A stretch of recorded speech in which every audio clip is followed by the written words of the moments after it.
Okay, so imagine this. You've Yeah. served your country. Right. You know you've put it all on the line. Absolutely. And you come home Right. with injuries, Yeah. both visible and invisible. Yeah. And you're entitled to disability compensation for all those sacrifices Yeah. and retirement benefits Mm. for all your years of service. Right. So far, so good, right? Seems pretty straightforward. Yeah. Straightforward. Yeah. But there's a catch. Okay. The very system that was designed to, support you Yeah. ends up kind of, penalizing you Okay. because of this thing called an offset. Mm-hmm. The disability payments that you receive are you. deducted Yeah. from your retirement benefits. Yeah. It's wild. Yeah. And this is impacting over 50,000 combat injured veterans. It's a big problem. And so that's where this Yeah. major Richard Starr Act comes in. Okay. So today we're going to really unpack What this act aims to achieve Okay. and why it matters so much. Okay. And I'm really glad to have you here to help me break this down. Well, thanks for having me. I think this is such an important topic. It is. Yeah. What's so striking about this is that, these benefits, Yeah. disability compensation and retirement pay, Mm-hmm. they're earned. Exactly. These aren't handouts. Right. Disability compensation is a monthly payment Right. for veterans who have experienced, injuries or Yeah. illnesses during their service. Absolutely. And then retirement benefits are earned after serving, a certain number of years. Yeah. The fact that one is deducted from the other, and it feels wrong. it feels like a fundamental breach of trust. Yeah. Like the bait and switch almost. Yeah. We'll take care of you, Right. but with this asterisk attached. Exactly. Yeah. And And the source material that we're looking at today, yeah. it actually tells the story Yeah. of this young veteran Yeah. who's struggling to make ends meet Wow. because of this offset. Yeah. And it just reminds you that this isn't just about numbers on a spreadsheet. This Right. is about It's real people. real people Yeah. Real consequence. facing real consequences. Absolutely. That story is sadly one of many. Yeah. It is, unfortunately. This young veteran, Yeah. he's dealing with mounting medical bills. Yeah. He's got limited job prospects Yeah. because of his injuries. Right. And then to add insult to injury, Yeah. his hard-earned benefits are being slashed. Yeah. Thousands of veterans across the country are facing similar anxieties Yep. and being forced to navigate this system Yeah. that just seems stacked against them. It's a tough situation for sure. How did this offset even come to be? Well, What's the logic there? so understanding the history is kind of key here. Okay. The offset was actually implemented Okay. way back in the 1930s. As a cost-saving measure. Okay. But over time, Yeah. it's become clear that this policy has, Yeah. unintended consequences. Yeah. And it's really placing an Yeah. unfair burden on those who have sacrificed the most. For sure. Yeah. So how does the Major Richard Starr Act propose to fix this? Okay, so What does this new model of veteran care even look like? the act is named after Okay. Major Richard Starr, Okay. who was a veteran who tirelessly advocated Wow. for his fellow service members Yeah. who were, facing this predicament. Okay. And it aims to just eliminate the offset entirely. Really? Yeah. So that would mean that combat injured veterans Yes. could receive both their full disability compensation That's right. and their full retirement benefits. Exactly. It's the recognition that both are earned Absolutely. and deserved. They are. This feels like a significant shift It in is. how we approach veteran care. It really is. It's going beyond just the symbolic gestures Right. to actually provide Mm-hmm. concrete financial security. Yeah, I agree. Let's get into the nitty-gritty of it. Okay. How would this act actually work? So the Major Richard Starr Act Okay. is officially known as Okay. H.R. 1282. Okay. And if passed, Yeah. it would amend Title 38 Okay. of the United States Code, Mm-hmm. which covers veterans' benefits. Got it. So this means that veterans Yeah. wouldn't need to apply for a separate program Right. or jump through any additional hoops. Got it. The change would be automatic, Okay. ensuring they receive their full entitled benefits Yeah. without penalty.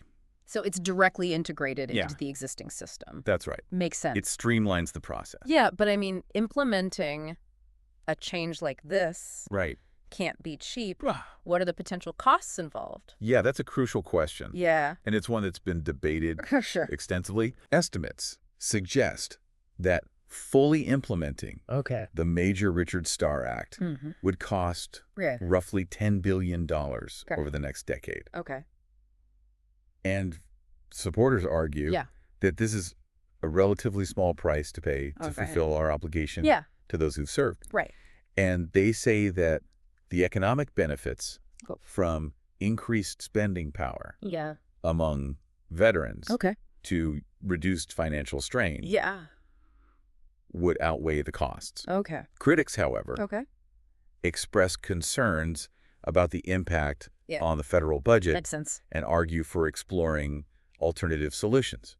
So there are definitely complexities sure. and competing viewpoints to consider here. Yeah. But regardless of one's stance on the Mhm. economic aspects, Right. I think we can all agree that this issue boils down to Yeah. a fundamental question. What's that? How do we as a nation value and support those who have served and sacrificed Yeah. for our country?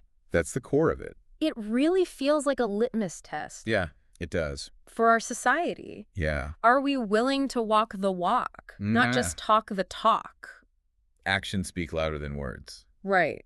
Yeah. When it comes to supporting our veterans, For sure. that's a powerful question. It is. And it deserves Yeah. careful consideration. I agree. Yeah. It really makes you think about what we mean Mhm. when we say thank you for your service. Like, Okay.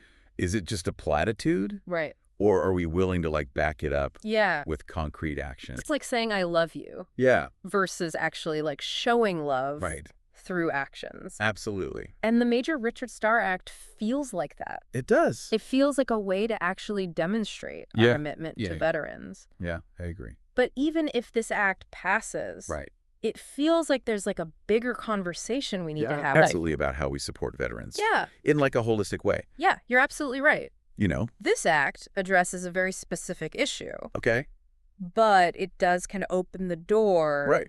to this like broader discussion okay. about what comprehensive veteran care Yeah. looks like in the 21st century. Okay, so let's widen the lens a bit. Okay. Beyond just the financial aspects. Yeah. What are some of the other challenges Well- that veterans face when they're transitioning Yeah. back to civilian life? One of the most significant challenges is access to quality health care, Okay. particularly mental health care. Okay. A lot of veterans come home with physical injuries, of course, Yeah. but also the invisible wounds of war. Right. You know, things like PTSD, Mm-hmm. anxiety, depression, Yeah. and navigating the VA healthcare system Yeah. can be complex and frustrating. And Right. that leads to Yeah. delays in treatment Oh, and wow. gaps in care. Yeah. It's heartbreaking to think that people who have sacrificed so much Yeah. for our country are Mm. then like left struggling Yeah. to access the care they need. It's a real problem. What can be done to Right. improve this situation? There are a number of initiatives and organizations Okay. that are working to address this. Okay. Some are focused on like expanding mental Right. health services within the VA system, Okay. while others are working to connect veterans Oh, with yeah. community-based resources Got it. and support networks. Okay. There's also this like growing movement Mm-hmm. to train civilian healthcare providers Okay. to be more trauma-informed Okay. and better equipped to address the unique needs of veterans. So it's kind of like a multifaceted approach. Yeah. Strengthening the VA system, but Mhm. also building bridges Yeah. to resources outside of it. Exactly. Healthcare is just one piece of the puzzle. Right. What about employment opportunities? Yeah, that's another huge challenge. Okay. A lot of veterans face difficulty Right. finding jobs that like match their skills and experience. Right. That transition from military to civilian life Mm-hmm. can be really jarring. Yeah. And a lot of veterans struggle to translate their Yeah. military skills Yeah. into a civilian context. Okay. There's also this like misconception Yeah. among some employers Yeah. that veterans might be more prone to PTSD Right. or other mental health issues, Okay. and that can lead to discrimination Wow. in hiring practices. That's just wrong. It is. Veterans bring so much to the table. I do. I mean, disciplined teamwork, problem-solving abilities. Absolutely. They have That's it. so much to offer. So much. And there are organizations that are Okay. specifically dedicated to Uh-huh. helping veterans find meaningful employment. Okay. They offer job training, Okay. resume writing assistance, Uh-huh. and they connect veterans with companies that value their unique skill sets.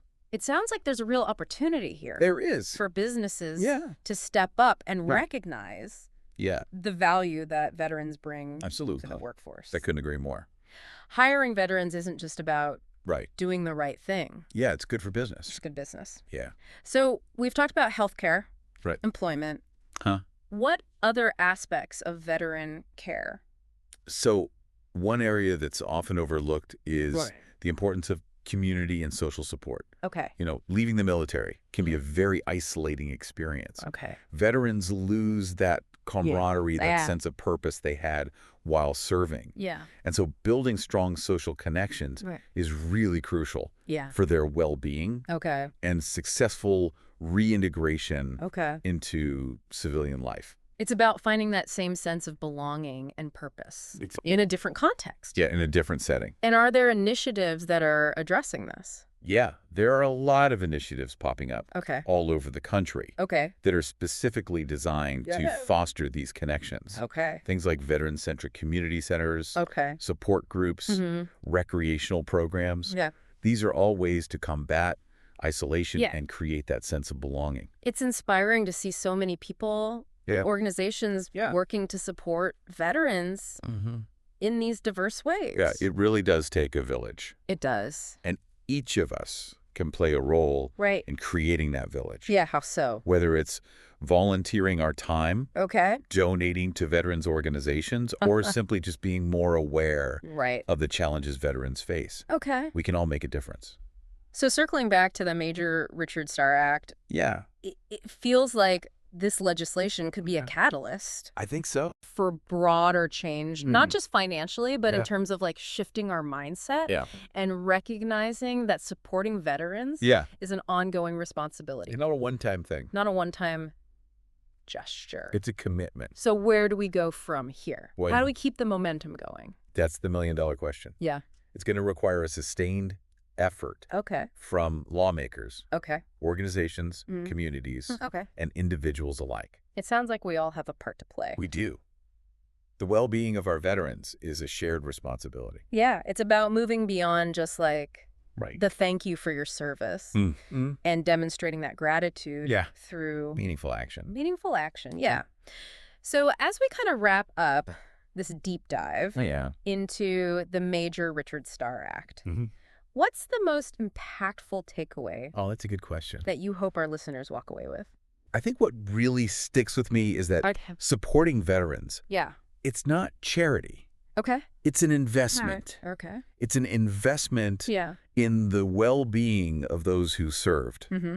Yes, but also an investment in like the fabric of our society. Okay. Yeah. When veterans thrive, Yeah. communities thrive. Yeah. I love that. Yeah, reframing. It's not just a handout. Yeah. It benefits everybody. It shifts it from like Right. obligation to like Exactly. shared benefit. Shared benefit. Yeah. And this act, Right. while significant, Mm-hmm. it is just one piece. It of is our- some puzzle. One piece of the puzzle. It's a powerful symbol, Absolutely. but true support requires A multifaceted approach. a multifaceted approach. For sure. So for our listeners who are ready to take action, Okay. where should they start? Well, organizations like Okay. Disabled American Veterans, Okay. the DAV, Okay. they're really leading the charge on advocating for the Major Richard Starr Act. Okay. They've got resources, they've got information Mhm. and ways to get involved. So reaching out to DAV Yeah. and seeing how you can contribute Absolutely. is a great first step. It is. And of course, contacting your lawmakers Yes. to express your support Right. for HR 1282. HR 1282, that's right. It'd make a real difference. It can. But beyond that, let's not underestimate the power of Yeah. staying informed Absolutely. and keeping this conversation going. Yes, keep this conversation going. The more we understand the complexities Yeah. of veterans' needs, Right. the better equipped we are Exactly. to advocate for change. for meaningful change. Yeah. So it's about keeping this issue Mhm. on the radar, not letting it Don't let it fade away. fade into the And background. keep it front and center. And as we move forward, Yeah. I keep coming back to something. We Okay. can read in one of our sources. It said, the question isn't Okay. whether we can afford to help Mm-hmm. combat injured veterans. Right. It's whether we can afford It's whether we can afford not to. not to. Yeah. That's such a powerful It is. way to sum it up. Yeah. Thank you so much for joining me today Well, thank you for having me. for this deep dive into It's been a pleasure. the Major Richard Starr Act Absolutely. and the broader conversation Yeah. about supporting our veterans. It's so important. We hope this has inspired you Yeah. to learn more, Yes. get involved, Yeah, buddy. and be a part of creating a society Mm-hmm. where those who served are truly honored and supported. That's what it's all about.